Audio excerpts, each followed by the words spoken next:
Hola, ¿qué tal? Muy buenas noches. Muy buenas noches. Estamos a punto de comenzar la sesión del día de hoy, que es sobre la técnica anestésica para el nervio alveolar superior posterior. Esta técnica es para, recuerden, es una técnica maxilar. Es una técnica maxilar, la cual va a ser de un muy buen auxiliar en ciertas ocasiones. Estamos aquí por comenzar. Muy buenas noches. Estamos en un spot diferente esta noche. Y vamos a comenzar, vamos a hablar un poquito, a indagar todo sobre esta técnica, la cual sí puedo comentarles que es un poco, a la hora de realizarla, es una gran realidad, es un poquito complicada en la cuestión de las referencias anatómicas. Sin embargo, viene a ser ciertamente útil en ciertos momentos, en momentos muy específicos, donde nosotros vamos a poder lograr identificar cuando va a sernos demasiado útil esta técnica. Entonces, en esos momentos, cuando realmente nos va a sacar de una situación, es cuando nosotros pues, vamos a dar gracias de poderla manejar y de conocerla, esa técnica. Vamos a abordar, ya sabemos, el día de hoy la técnica con todos sus detalles y posteriormente vamos a revisar en el software de anatomía, vamos a revisar un poquito la estructura del nervio, por dónde pasa, por qué la aguja, el bisel de nuestra aguja tiene que llegar específicamente a ese punto exacto donde nosotros debemos anestesiar.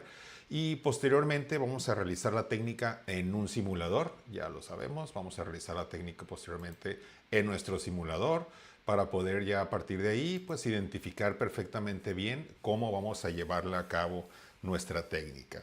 Ya tenemos también nuestro sistema de anatomía para poder identificar exactamente nuestro nervio alveolar posterior superior. Entonces, pues sin más preámbulo, vamos a entrar de lleno a lo que es esta técnica. Entonces revisaremos, vamos a entrar y revisar y ir observando la descripción primeramente de lo que es científicamente la técnica alveolar póstero superior. NASP son sus iniciales. La técnica NASP, en ocasiones lo van a ver por ahí ustedes, la cual pues es un bloqueo dentario, ¿sí? En el cual sí es utilizado en cierta frecuencia, más cuando queremos en la parte maxilar, con una sola aplicación anestésica. Cuando una sola aplicación anestésica, nosotros queremos hacer la dosificación en el maxilar para lo que son varias piezas dentales, no solamente una sola. Recuerden que nosotros tenemos en maxilar lo que es la técnica supraperióstica, la cual nos va a ayudar a trabajar piezas individuales, por eso le llamamos puntos locales. Y esta técnica en el maxilar pues nos va a ayudar a trabajar lo que es un bloque dentario, todo lo que son ciertas piezas y que ahorita vamos a ver específicamente cuáles son ellas. Pese a ser una técnica de éxito muy elevada, no es tan utilizada. No es tan utilizada por, ahorita vamos a observar cuál sería una de las razones, las piezas que logramos anestesiar. Si vemos esa imagen que está por ahí, logramos anestesiar lo que son, por ejemplo, tercer molar superior, segundo molar superior, y de igual manera también podemos anestesiar lo que es el primer molar superior. Sin embargo, ahí tenemos un pequeño detalle. Al anestesiar nuestro primer molar superior, solamente vamos a lograr anestesiar dos de sus raíces, ya que solamente la raíz palatina y la distovestibular de lo que es la pieza número 6, nuestro primer molar superior, es la que recibe inervación de lo que es el plexo alveolar póstero superior. Lo que es la raíz mesiovestibular recibe inervación del plexo alveolar medio, el mismo que brinda inervación a lo que es el primero y segundo premolar. Entonces ahí es donde tenemos esa pequeña limitante, que si nosotros queremos trabajar el bloque de molares superiores, vamos a tener que colocar un pequeño refuerzo, ¿sí? Directamente a lo que es la altura de la raíz mesiovestibular del primer molar. Entonces, de ahí ese es el detalle que vamos a poder tener a la hora de aplicar esta técnica, que vamos a tener ese pequeño refuerzo en caso de querer trabajar todo el bloque del 6, 7 y 8. Sé que en muchas ocasiones las piezas 8 no son totalmente rehabilitadas, normalmente son para extracción, una cirugía de un tercer molar. Sin embargo, en gran medida también hemos observado de que se les coloca alguna resina porque son piezas que ya están erupcionadas y bueno, siempre poder cuidar y mantener el mayor número de piezas dentales en nuestra boca. Entonces, esa es la técnica que vamos a comentar el día de hoy y vamos a ver también sus usos. La recomendación es utilizar una aguja corta. Hemos hablado y si se han fijado, desde todas las técnicas hemos comentado que pueden llevarse a cabo con agujas cortas. Es posible llegar al punto de infiltración fácilmente con todas nuestras técnicas con agujas cortas. El calibre recomendado por una bibliografía es un calibre 27 gauge, que esa es la recomendación con el bisel hacia el hueso. Recordar ese pequeño detalle, siempre hacer énfasis e hincapié en esa técnica también, colocar el bisel siempre dirigido hacia nuestro hueso. Para evitar una inyección intravascular, ya sabemos que la recomendación siempre va a ser hacer una aspiración antes de infiltrar nuestro anestésico para identificar que no estamos dentro de un pequeño vaso sanguíneo y infiltrar directamente en él y poder tener complicaciones dependiendo del estado de salud de nuestros pacientes. Recordemos que un paciente probablemente que tenga alguna situación sistémica de hipertensión o cardiopatía y al infiltrar dentro del vaso sanguíneo podemos llegar a provocar alguna situación incómoda para nuestro paciente y que nosotros también como consecuencia pues nos vamos a generar una situacióncita ahí no muy agradable. Un paciente sano que infiltramos dentro de un vaso sanguíneo probablemente puedan decir no se va a alterar demasiado su presión arterial, no va a haber una alteración propiamente. Sin embargo, sí vamos a tener el detalle y una complicación, yo lo manejaría de esa forma, de que el anestésico muy probablemente pase su efecto mucho más rápido que al haber sido infiltrado fuera de un vaso sanguíneo. Entonces, así es como vamos a observar un vasito que hacemos aspiración. Por ahí ya tenemos un video grabado donde perfectamente hacemos aspiración y alcanzamos a observar nosotros cómo se observa cuando hacemos aspiración positiva e ingresa sangre a nuestro cartucho. Entonces, ¿qué otras formas se le llama a esta técnica? Bloqueo de la tuberosidad, un bloqueo cigomático. Cuando alguien nos diga hay que colocar la técnica cigomática, es esta misma. Técnica del nervio alveolar posterior-superior, alveolar superior-posterior es el mismo, ¿sí? Que es un bloqueo porque vamos a anestesiar todo un plexo nervioso. ¿Qué áreas vamos a anestesiar? Lo estamos mencionando aquí. En el primero, segundo y tercer molares maxilares, ¿sí? Sin embargo, recordar, por favor, viene aquí según la bibliografía que el 72% de las ocasiones el primer molar superior, la raíz mesiobucal, la raíz mesiovestibular, no se logra anestesiar, ¿sí? Entonces viene ahí que en un 28% no se logra anestesiar. Sin embargo, realmente viendo la estructura anatómica, esa raíz por consecuencia, siempre por anatomía, recibe inervación del plexo alveolar medio. Entonces hay que tenerlo solamente en consideración. Puede ser que abramos una cavidad, empezamos a quitar caries y en un momento determinado puede haber un momento de dolor. No hay que reforzar en el plexo alveolar posterior superior si ya tenemos una cavidad grandemente formada. Hay que reforzar directamente en lo que es la raíz mesiovestibular. Eso va a ser prioritario y primordial realizarlo. De igual manera vamos a poder anestesiar perfectamente lo que es el periodonto, la encía, el hueso que rodea todos estos dientes. Si vamos a hacer una cirugía de un tercer molar, una extracción, un tratamiento periodontal, esa técnica va a ser demasiado útil. Recordando que siempre también observen por favor la imagen. Si observamos ahí la imagen, nos vamos a dar cuenta de que va a ser demasiado útil aplicar esta técnica, pero hacer un pequeño refuerzo en lo que es la técnica palatina posterior en caso de ser un proceso quirúrgico, una cirugía de un tercer molar o una extracción, ya que los tejidos palatinos, específicamente los tejidos blandos, pues bueno, van a sufrir un pequeño traumatismo a la hora de realizar ese proceso quirúrgico. Entonces, tener en cuenta, por favor, ese pequeño detalle. Las indicaciones va a ser para tratamiento de uno o más molares maxilares, principalmente cuando son más de 2 molares, primero, segundo molar o inclusive tercero. Cirugías de terceros molares superiores es altamente recomendada, totalmente. Cirugía de terceros molares superiores es muy recomendada, sí hay que hacerla. Y aparte vamos a provocar una vasoconstricción muy cercano a la zona de donde va a ser el proceso quirúrgico. Entonces nos va a brindar tanto lo que es anestesia como el efecto hemostático del vasoconstrictor y por consiguiente que haya un sangrado menor gracias al vasoconstrictor de nuestro cartucho en caso de ser utilizado con vasoconstrictor. ¿Sí? ¿Cuándo vamos a también a colocar aquí? Este va a ser un punto muy importante, muy importante. Cuando tenemos un proceso infeccioso en una pieza número 6, por ejemplo, o en una pieza número 7, tenemos un proceso infeccioso en un segundo molar, tenemos un absceso, sabemos que la recomendación que debemos de realizar es indicar antibiótico-terapia por unos días, dependiendo del antibiótico, por un número determinado de días, en una dosis indicada, aplicar todo ese antibiótico y posteriormente realizamos el tratamiento dental.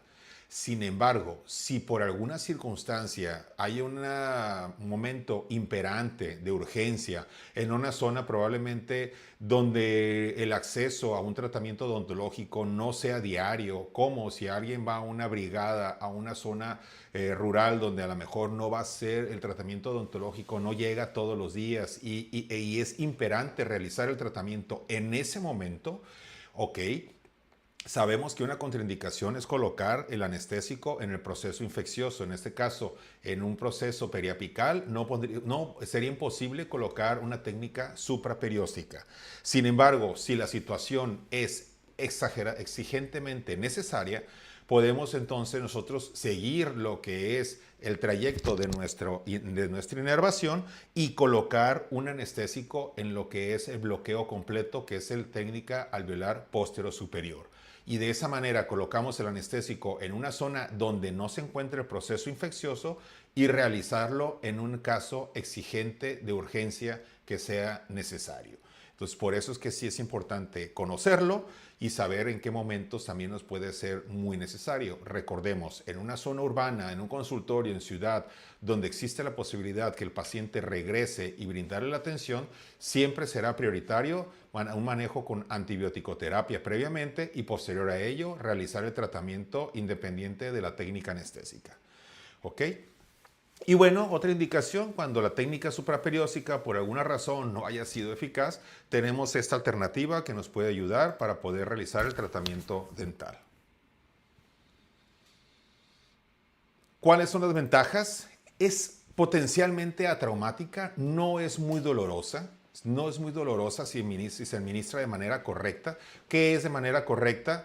De manera lenta, gradual, un goteo lento. De esa manera nosotros vamos a depositar el anestésico en una zona donde hay espacio para el anestésico, a diferencia, por ejemplo, de las técnicas palatinas, en donde no hay espacio para el anestésico y por consiguiente se traducen en ser técnicas dolorosas. Esta técnica es potencialmente atraumática y gracias a las agujas actuales y modernas que tenemos, donde los biseles nos brinda la posibilidad de que sea casi insensible la inyección de lo que es la aguja, entonces se vuelve una técnica casi atraumática, potencialmente no es dolorosa. Tiene un éxito elevado, ¿sí? Normalmente por la zona donde se infiltra, llevando a cabo las indicaciones de la técnica, tiene un alto éxito esta técnica. Al colocar siempre va a ser la recomendación de colocar en nuestros pacientes un cartucho completo preferentemente para que abarque la zona adecuada para lo que es el plexo completo. Se requiere un número pequeño de inyecciones, ya que con una sola inyección, un cartucho completo, vamos a poder anestesiar 3 piezas dentales, 8, 7 y 6. Y recordemos algo, cuando hagamos el refuerzo para la técnica de la número 6 del primer molar en la raíz mesiovestibular, al estar anestesiado ya los tejidos blandos por la técnica alveolar postero superior, va a ser casi imperceptible la sensación o molestia de la técnica o punto local a la raíz mesiovestibular. Tenemos esa gran ventaja en caso incluso de hacerlo de esa manera. Volumen total de solución se reduce. ¿Por qué? Porque comentábamos con un solo cartucho, con 1.8 mililitros, llegamos a anestesiar 3 piezas dentales. Esa es una de las ventajas que tenemos con esta técnica. Si alguien me preguntara si vas a hacer una cirugía de un tercer molar, ¿cuánto anestésico colocas? Yo recomendaría colocar 3/4 partes de mi anestésico por la técnica alveolar postero superior y 1/4 parte como un refuerzo en la técnica palatina posterior al ser un proceso quirúrgico en la pieza número 8. ¿Qué inconvenientes podemos tener? Puede existir un riesgo de hematoma, ya que normalmente es una zona que está vascularizada, ¿sí? Al meter nuestra aguja y por las angulaciones que se manejan, y más aún si también en nuestro pulso no está 100% bien controlado y podemos mover un poco nuestra aguja al entrar, puede romperse un pequeño vasito, y no necesariamente en el punto de infiltración, sino en el trayecto de inserción de nuestra aguja. Por consecuencia, pudiera llegar a provocarse un pequeño morete o hematoma. Sí, la técnica, ese inconveniente sí es algo arbitraria, porque no hay unos puntos exactos o referencias óseas donde vamos a meter nuestra inyección, donde vamos a meter nuestra aguja. A diferencia de la nasopalatina, que vemos una papila incisiva, la palatina posterior, que vemos incluso una depresión, la mentoniana entre premolares, etcétera. Sí, en esta algo parecido a la mandibular llega a ser algo más o menos similar. ¿Por qué? Porque vamos a tener ciertas referencias y angulaciones, pero las cuales no son propiamente observadas, propiamente palpables, sino que vamos a tener que en la imagen de nuestra boca vamos a tener que identificar ciertos grados, por ejemplo, de angulación, los cuales sí tenemos que controlarlos para poder saber exactamente dónde vamos y cómo vamos a meter la aguja en nuestra boca. En el 28% de los pacientes, lo decíamos, se precisa un refuerzo para lo que es la raíz del primer molar superior. La raíz mesiovestibular, mesiobucal, en la gran mayoría, la verdad, yo creo que el porcentaje que maneja la bibliografía, que es un 28%, en la práctica día a día lo aumentaría a un 50 o 60% de los pacientes requieren ese refuerzo, lo que ya nos brinda lo que es el día a día la clínica. Lo vemos que más del 50% de pacientes requieren ese refuerzo para la raíz mesiovestibular de la pieza número 6, solamente primer molar superior. ¿Cómo vamos a llevar a cabo la técnica? Aquí es donde vamos a ver. La técnica, vamos a emplear una aguja corta calibre 27. Una aguja corta calibre 27. ¿Dónde vamos a meter nuestra aguja específicamente? A la altura del pliegue mucobucal por encima del segundo molar maxilar, en el pliegue o fondo llamado también fondo de saco, donde se encuentra el fondo de saco, el pliegue mucobucal del segundo molar superior, del segundo molar maxilar. Ahí es donde va a ser la inserción de nuestra aguja. Ahora, ¿cuáles van a ser los puntos de referencia entonces? El pliegue mucobucal o fondo de saco, ¿sí? La tuberosidad del maxilar la vamos a observar en la parte posterior, y la apófisis cigomática como referencia para nosotros tener que por detrás de ella es donde nosotros tenemos que trasladar nuestra aguja. Y recordemos, por favor, que el bisel deberá ir hacia el hueso, como dice aquí el punto número 4, la orientación del bisel hacia el hueso durante la inyección.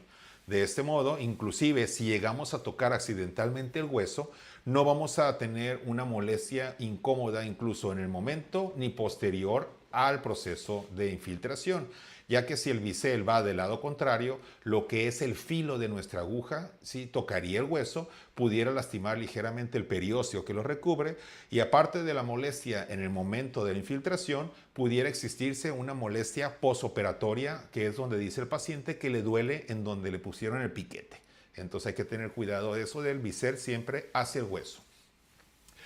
¿Cómo vamos a colocarnos? Sí, ergonómicamente para lo que es la técnica del alveolar posterior superior izquierdo si somos diestros? La recomendación es que estemos sentados a las 10 de nuestro paciente, ¿sí? Y en caso de ser el lado derecho, siendo nosotros diestros, la recomendación es que estemos al as 8 de nuestro paciente para una mejor posición, ¿sí? Y para un mejor manejo de nuestra jeringa. Ahora aquí, ¿cómo vamos a introducir la aguja? Ok, ya dijimos que va a ser en fondo de saco o pliegue mucobucal por encima del segundo molar superior, ¿sí? La aguja va a avanzar lentamente, ¿sí? En un solo movimiento, el cual nosotros debemos de ubicarlo antes de entrar. Ahorita voy a mencionar los movimientos, pero no tenemos que hacer los movimientos entrando, no. Antes de entrar, vamos a ubicar nuestra jeringa, nuestra aguja, ¿sí? Y vamos a dirigirla hacia arriba, hacia adentro y hacia atrás en angulaciones que menciono. Hacia arriba, en una angulación de 45 grados respecto al plano oclusal, ¿ok? Hacia adentro, hacia la línea media de igual manera en 45 grados con respecto al plano oclusal. Y hacia atrás también vamos a formar un ángulo de 45 grados respecto al eje mayor del segundo molar. ¿Con qué intención son estas angulaciones? Y yo creo que ahorita que lo hagamos en el simulador lo vamos a comprender más esto. Este punto es el que es la clave. ¿Por qué? Vamos a continuar lo que es la anatomía de nuestra parte posterior de nuestro maxilar. Principalmente por eso, tenemos que nosotros hacer la referencia de la anatomía de la parte posterior de nuestro maxilar, de la parte posterior del maxilar y también porque vamos a pasar por debajo de lo que es el arco cigomático. Entonces, por eso es que colocamos nuestra jeringa en esas angulaciones para poder que vaya nuestra aguja paralela a lo que es el hueso maxilar y depositar el anestésico lo más cercano a donde va a estar ese plexo alveolar póstero superior.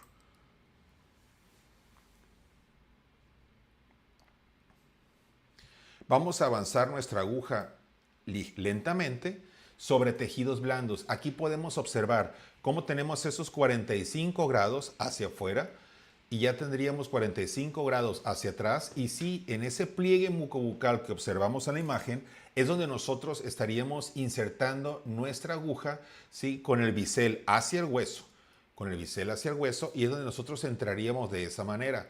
No debemos encontrar resistencia, no pega en nada, entra sutilmente, lentamente, sin hacer absolutamente nada de fuerza y el paciente normalmente no debemos observar que genere ninguna molestia ni que haga un signo de dolor ni con su cara ni con sus ojos. Debe de estar tranquilo ya que es una técnica, lo mencionamos previamente, casi totalmente atraumática.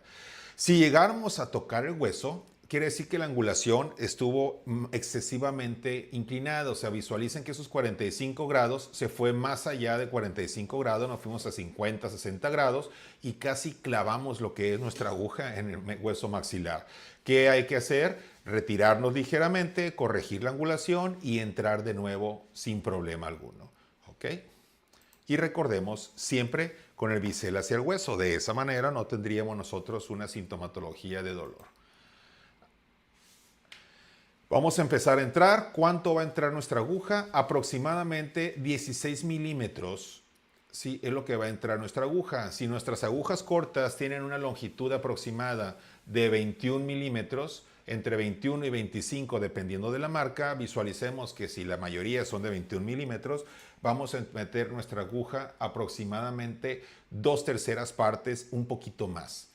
2/3 partes serían 14 milímetros y un poquito más de ello. Siempre la recomendación va a ser que veamos nuestras agujas y que sepamos, no solamente compremos una aguja corta. Cuando la compremos hay que observar nuestra aguja y ver cuál es la longitud que tiene, porque aguja corta, repito, dependiendo de las marcas, puede ser entre 21 y 25 milímetros y ya de ahí determinaremos cuánto es lo que vamos a meter. Las agujas largas son alrededor de 30 milímetros, entonces si alguien por alguna razón utiliza aguja larga, ahorita lo vamos a hacer un ejemplo con aguja larga y aguja corta, introduciríamos aproximadamente la mitad de la aguja, ¿ok?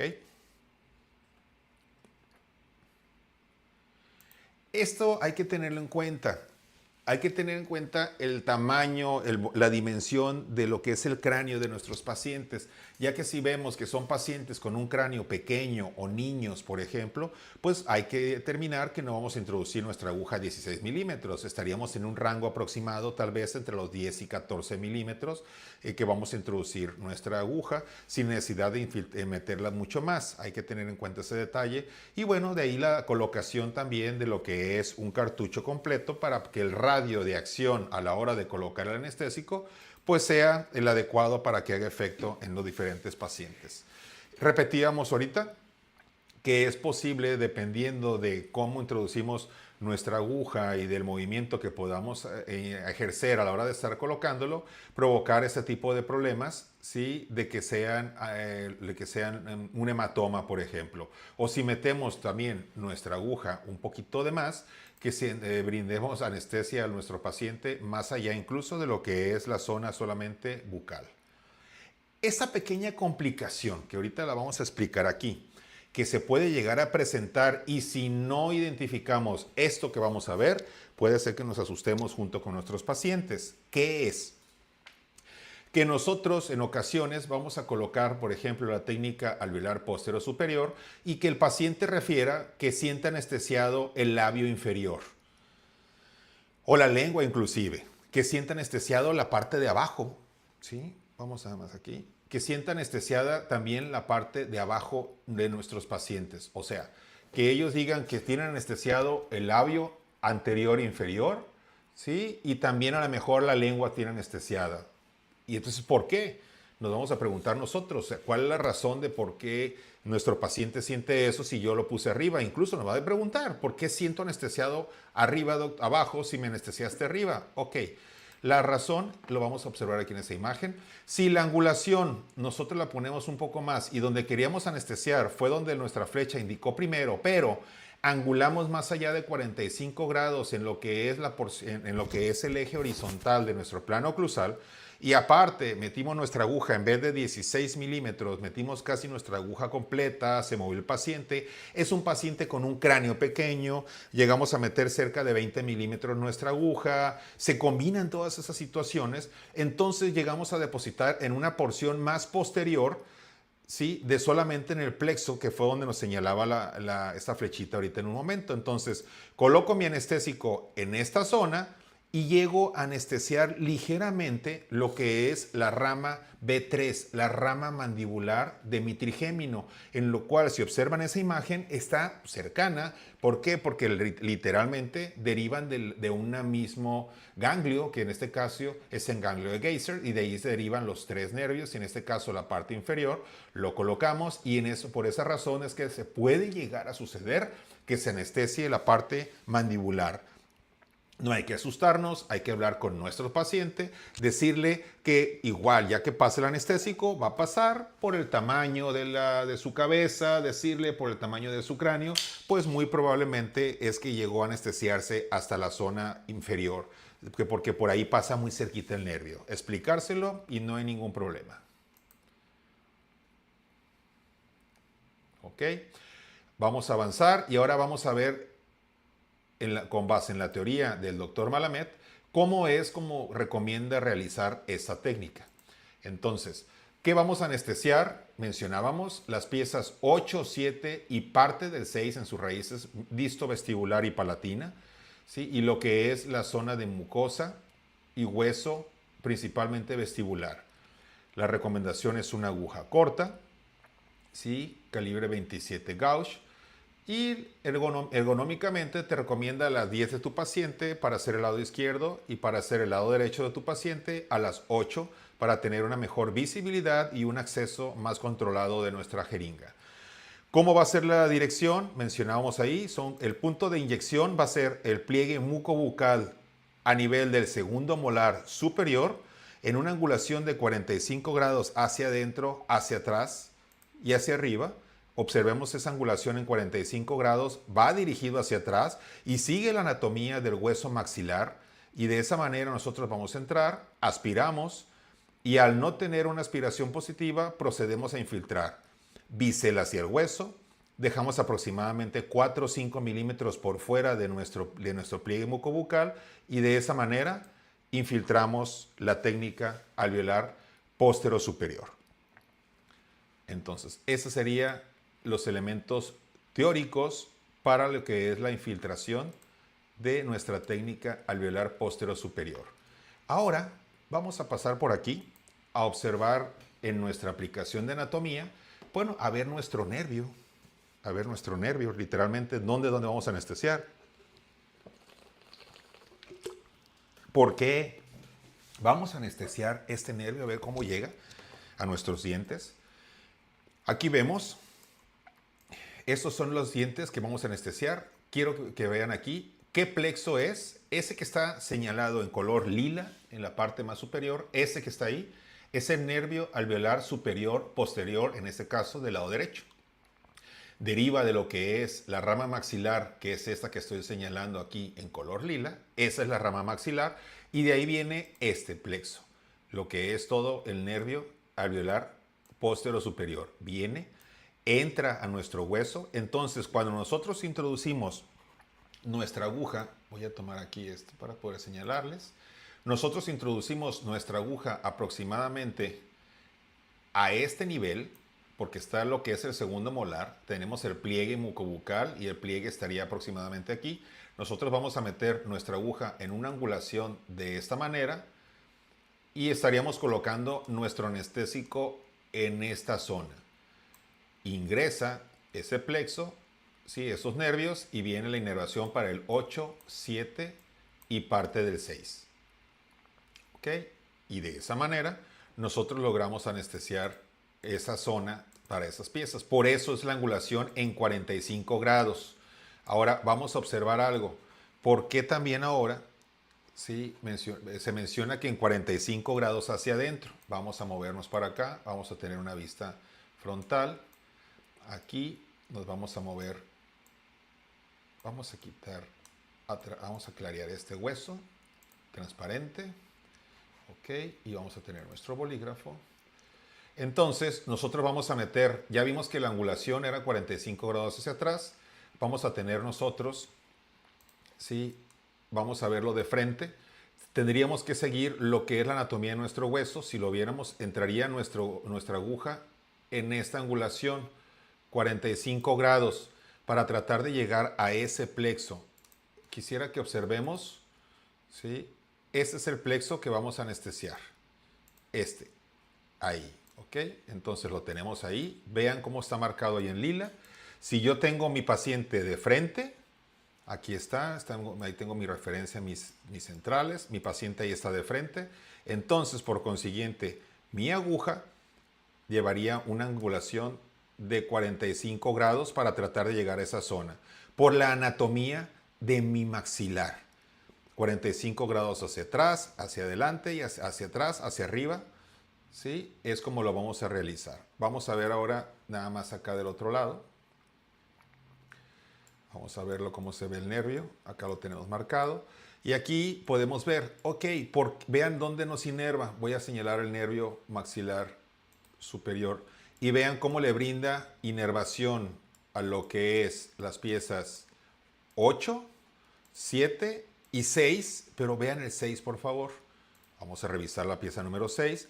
Y el 6 recibe la inervación en sus raíces palatina. Aquí lo podemos observar. En la raíz palatina y disto vestibular. La raíz mesiovestibular, observemos a ver de dónde viene ese pequeño nervio que está ahí marcado.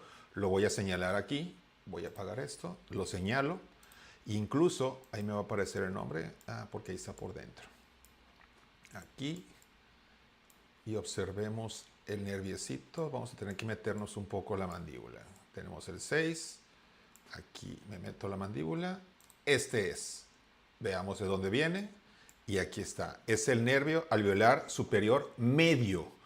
Entonces, vean que la raíz mesiovestibular recibe inervación del mismo nervio que le da sensibilidad a la pieza segundo premolar y al primer premolar. La raíz mesiovestibular. Entonces no olvidemos eso. Si yo estoy quitando caries, puse lo que es mi anestesia para el alveolar posterior superior que está ahí señalado.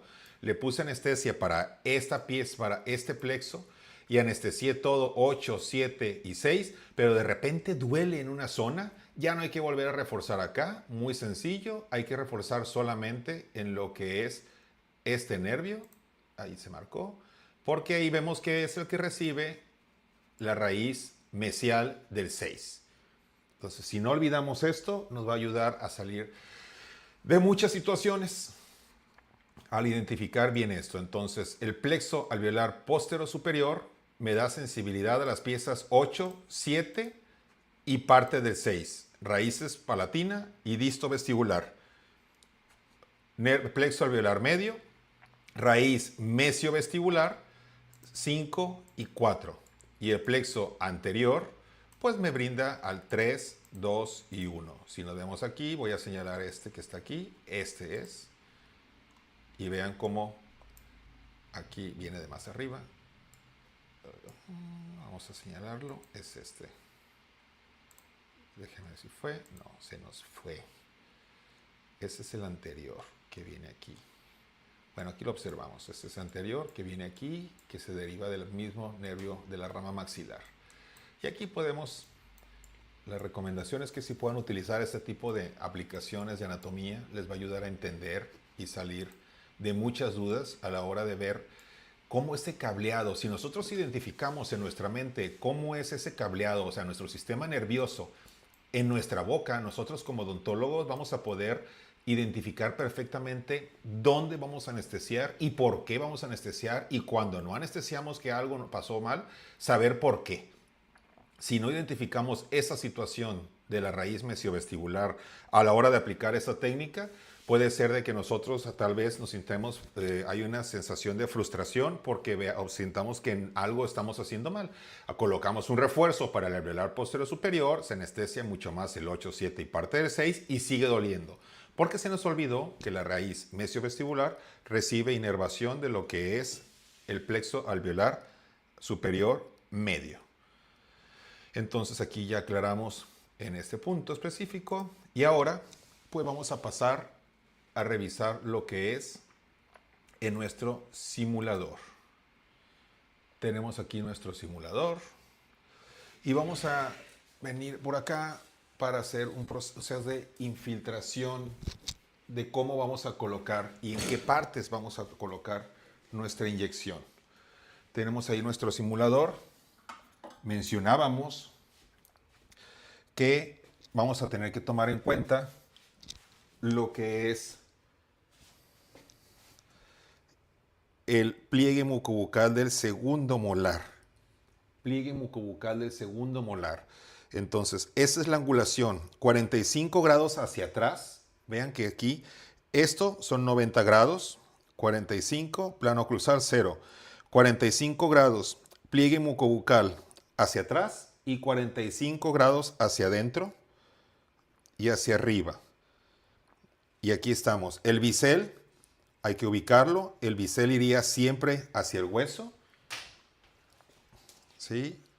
Vamos a tomar nuestra jeringa. Entonces nosotros tenemos nuestro bisel hacia el hueso, 45 grados pliegue mucobucal hacia adentro, hacia atrás. Esa sería la angulación.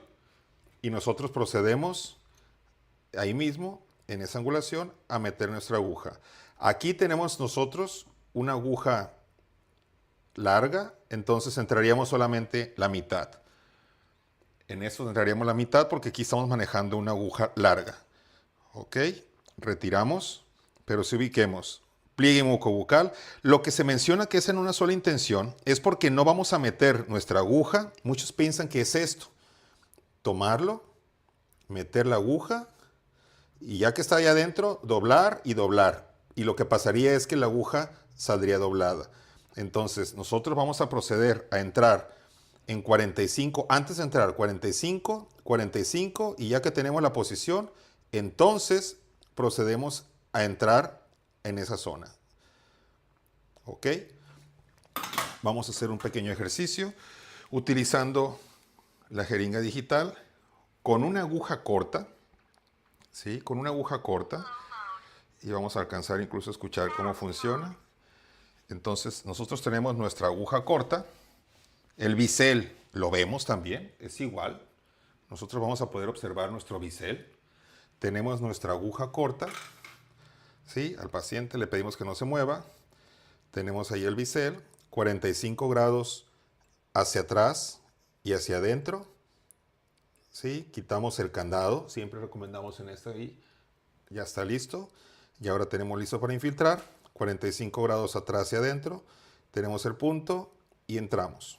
Vamos a dejar aproximadamente 5 milímetros de fuera y comenzamos a infiltrar. La ventaja de esta pues, es que colocamos play y no tenemos que hacer fuerza y es una infiltración controlada. Terminamos de infiltrar, retiramos y listo. Esa sería la técnica anestésica para el nervio alveolar póstero superior.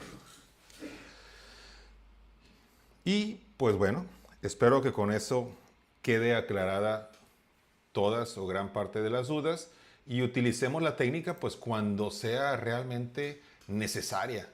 Hay en ocasiones en que sí va a ser necesario utilizarla y bueno, en esas ocasiones pues sí nos va a sacar adelante, nos va a ayudar muchísimo, la verdad, a poder salir de ciertas situaciones, bloqueos de varias piezas a la vez.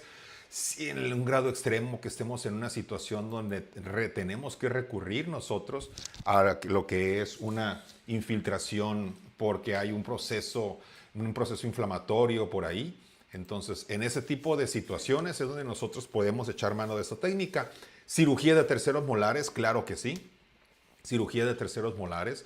Si alguien ha escuchado también de las técnicas, por ejemplo, para realizar lo que es una bichectomía, si ustedes ubican la bichectomía, se realiza aproximadamente por detrás de donde está el conducto de Stenón, y el conducto de Stenón se encuentra a nivel aproximado del primer molar superior. Entonces, todo lo que es tejidos blandos, lo mencionábamos ahorita, tejidos blandos, hueso, mucosa, lo logramos anestesiar con esto. Entonces, por ejemplo, para una bichectomía, una técnica de bichectomía, también nosotros utilizamos lo que es el bloqueo alveolar póstero superior y funciona perfectamente para realizar ese proceso quirúrgico.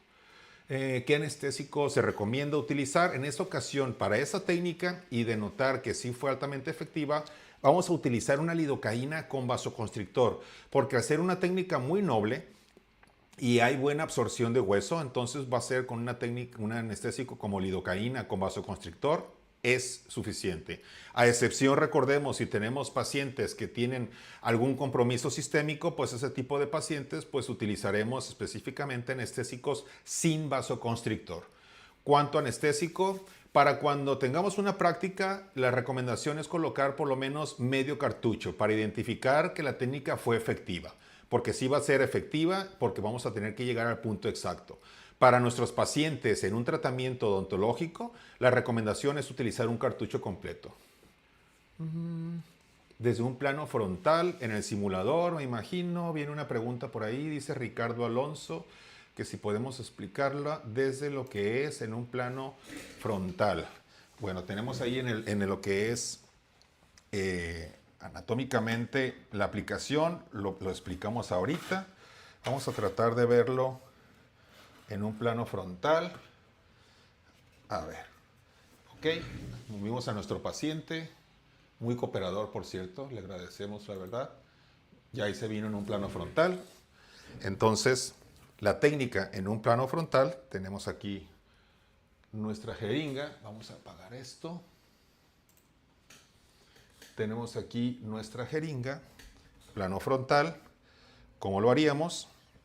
Muy importante, identifico, yo aquí tengo mi bisel, ya lo tengo mi bisel, entonces yo ya tengo, va a ser ubicado hacia aquel lado, ¿sí?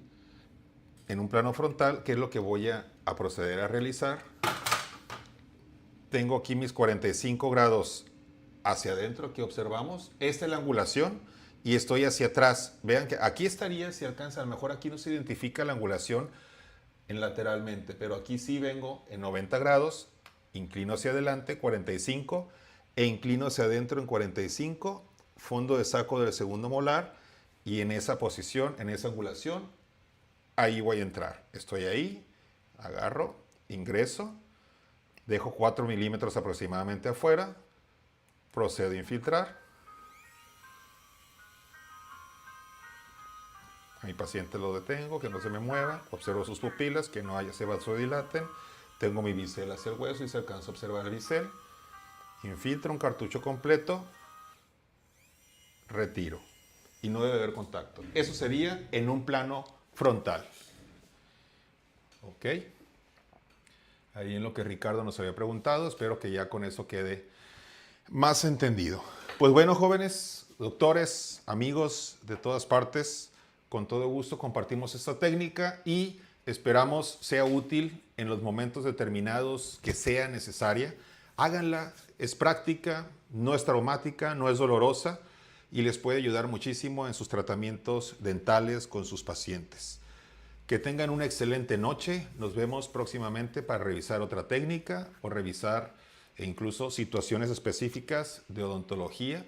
Vamos a empezar a ver diferentes tratamientos también que puedan ser útiles y que pueda compartirles a ustedes. Muy buenas noches. Que tengan una excelente semana.